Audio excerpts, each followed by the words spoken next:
Man, talk about some great deals. We're down here around $1,200 for gold. Just is remarkable the price has fallen that far. Silver's down below 15, but like you said, looking to stabilize a little bit, Eric. Well, it looks that way. I mean, you and I always talk about the Commitment to Traders report, and of course, there's excellent work done by Ted Butler on that. And we are at just record positions here in terms of the speculators getting themselves short. We have a record outstanding open order position on silver. I mean, everything says we should be bottoming, including, I'm sure, a lot of the technicals that I don't put a lot into, but you know, we're obviously oversold, and I think there's probably lots of reasons to think that this whole, you know, huge strength in the U.S. dollar that everyone talked about, it's kind of muffled out here a little, you know. We're not exactly going up in a straight line anymore. In fact, I would say that, or maybe in the last 3 or 4 weeks, it's actually net gone down. And of course, it's a competition between, you know, a bunch of weaklings, right? I mean, whether it's the euro or the yen or the Chinese yuan, I mean, they all have their problems, and really gold should be standing out in this situation. So I think we're kind of have a lot of reason to think that this sort of nascent rally should continue here. And of course, the stocks have just got bombed. I can't believe how awful it's been in stock land. But obviously, with a change in momentum in gold and silver, things can change very, very quickly on the stock side. That's for sure. We've seen that before. When it all looks lost, like it did back in January of 2016, suddenly things can turn. So it's a good time to keep your eye on things. And one last thing about the COT I want to point out to you internally and just get your response. This really caught my eye in the large speculator category. We're talking about hedge funds and the like. The total amount of contracts they own short, not the net number, but just the total gross number of short, is 44,000 contracts more than the banks hold short. You ever seen anything like that? Yeah. No, it's amazing. I don't know I don't know. I guess everyone thinks that gold is just a proxy for the U.S. dollar, but it's way more than that, as we know through the test of time. Right. And everyone thinks, I guess, because all the other currencies look so weak, that the dollar has to rally, and they're playing it that way. But normally, when the speculators get this far to one side of the boat, it always reverses. So I think that is very, very much in our favor here. If we can pop back to $1,200, maybe there's lots of reason to think that the U.S. dollar could be weak, including, you know, the goings on in the world of Trump down there. That you never know from one day to the next what's likely to happen. And I would think that, you know, between the political machinations, the deficit, the weak economic numbers. We keep getting these weak economic numbers. We had housing sales were weak, new home sales, existing home sales were weak. The purchasing manufacturers index, both services and goods, were weak. We've got durable goods orders were weak. I mean, the whole the macroeconomic statistics are pointing downwards here. So to think that 4% GDP growth will continue, I think is being way too optimistic. And as I've said in these other chats, the 4% will probably get revised lower anyway, which is typically what they do. So I think there's lots of reason to think that the dollar's not going to be leading the parade too much longer. And yet today we're going to have Fed Chief Powell speaking in Jackson Hole, talking about additional Fed funds rate hikes, while at the same time you mentioned the economy is slowing and it's not even a yield curve anymore, Eric. It's more of a yield plane since it's so flat. Yeah, right. And even the trade war. I mean, we got a trade war that's still in full blossom here, right? And the trade war is not going to be good for people, you know, because there's inflation because of trade wars and tariffs and things like that, and disruption of jobs and so on. So there's a lot on the table that the market seems very willing to ignore, that is going to continue to lean on the economic growth going forward here. A couple of other items I want to get your thoughts on this week, Eric. One, I saw a report a couple days ago that the Russians, who have been consistent buyers of gold now for several years, added in July 800,000 ounces, which is a lot. It's actually ahead of their run rate. They've been adding about 600,000 ounces on average the last 4 or 5 months. Now they did 800,000. They basically sold all their treasuries, and now they're increasing their gold purchases.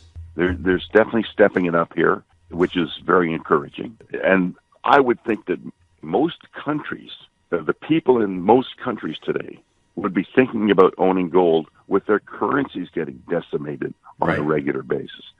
I mean, you look at the damage of currencies yesterday, and there were probably 10 currencies that fell over 1% in the day.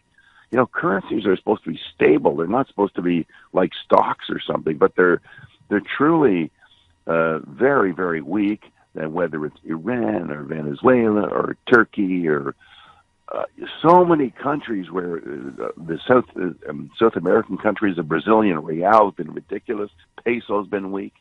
I mean, there's so many reasons for people to want to get out of paper currencies and into something hard, and it's the majority of the population, because you've got China in there, you got India in there, you got most of South America in there. There's hardly anybody that's not in that kind of do loop that we're seeing going on in the currencies these days. Yeah, gold's no longer a safe haven, huh? Well, tell that to the people of Venezuela or Iran or Turkey. Yeah, there's lots of reasons to own gold. And by the way, while I have the podium, I did want to make a comment about bank profits.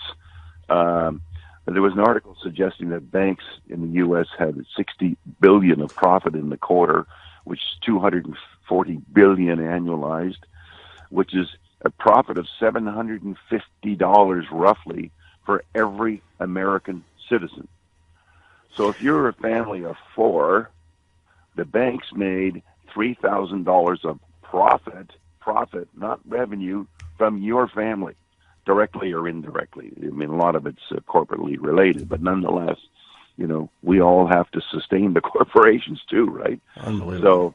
So it's just amazing that that one group of the business world could make profits that are just so outrageously obscene. Obscene, I guess. Yeah, I wasn't going to use that word, but disproportionate, I guess, is the word I would use. Disproportionate to what they create, which I don't think is a word that bears much relationship to banking, by the way. So anyway, it's and it happens both in your country and our country, and probably everywhere in the world, that the banks seem to profit no matter what the situation is, which is, again, a little perplexing. It takes us back to the silver trade, right?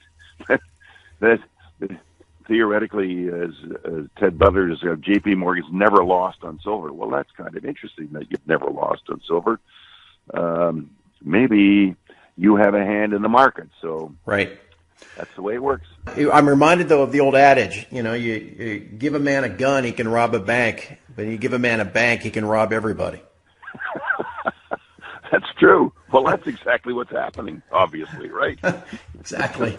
All right. Now, speaking of which, just going back to gold before we wrap up, you mentioned physical buyers, you know, like the Russians and the Iranians and the Turks and the Chinese, right? And then we're stuck with this legacy paper derivative pricing scheme. And one of the keys to keeping that thing afloat is this thing they call exchanges for physical. Oh, right. Yeah. Mm-hmm. I think actually the P doesn't stand for physical. It's exchange for paper. Maybe they could change it to exchange for unallocated metal, something like that. But back last year, when this really started to catch your attention to mine, you said, hey, Craig, why don't you keep track of these every day and let's just see what the run rate is. So today's August 24th. You asked me to start keeping track back on November 24th. So now we are actually 9 months into this, which makes it pretty easy. Let me lay these numbers on you, Eric. In the 9 months since I've been keeping track of these every day, the total amount of COMEX contracts allegedly exchanged for physical is 1,913,258. Let me do the math. That's 100 ounces per contract allegedly, so that's 191,325,800 ounces, and that is 5,951 metric tons, which even I can do that next bit of math. That's a run rate of about 8,000 metric tons per year. Twice the annual global production of gold. That's just through a quarter. Which means 8,000 is what? 2.5 times. I know. Yeah, which means it's not being settled, right? I mean, there's something very odd going on in the COMEX. I don't know how these contracts just disappear off the face of the earth. It needs some kind of explanation, which unfortunately we're not getting, or somebody's building up one hang of a large short position out there that's never going to be filled, which could very well happen too. We see the same thing in silver. You know, these huge 1.2 billion ounces outstanding, maybe 1.3 billion ounces now. Yeah. We only produce about 8 or 900 million a year. So, and it's not as though there's inventories of silver kicking around. There are, yes, there are right. inventories of gold, but not silver. So anyway, it's going to be a conundrum. You and I talk about it all the time. It'll get resolved in due course. So, and of course, it has to be positive. There's no way it can be negative. Well, yeah, exactly. And again, a run rate of 8,000 metric tons for the 12 months that will end at the end of November. Again, that's obviously not physical metal being settled. It's just a shell game. And I know Chris Powell has tried to write the comptroller of the currency, and he just gets brushed aside. It's just a remarkable part of what's accepted as a legitimate pricing system. And I do want to go back to that silver point you made just a minute, Eric. One last thing. The total open interest, as you said, in COMEX silver is at an all-time high of about 244,000 contracts. All-time high. You know, people say there was this big bubble back in 2011 where every shoeshine boy and taxi cab driver was buying silver. Well, the open interest back then was about 140,000 contracts. And here we are 7 years later with price at $14, but the all-time high, 100,000 contracts more now. What does that tell you? And of course, a discussion that both Goldman and J.P. Morgan are accumulating silver hand over fist. Yeah, at the same time. Yeah. Tell you, it's an interesting world, and as you mentioned, there's a lot of things to watch as we go through the remainder of the year, both politically, economically, and everything else. So I look forward to continuing to discuss these discussions because who knows where this is going to take us. In the meantime, just one last special reminder for everybody listening.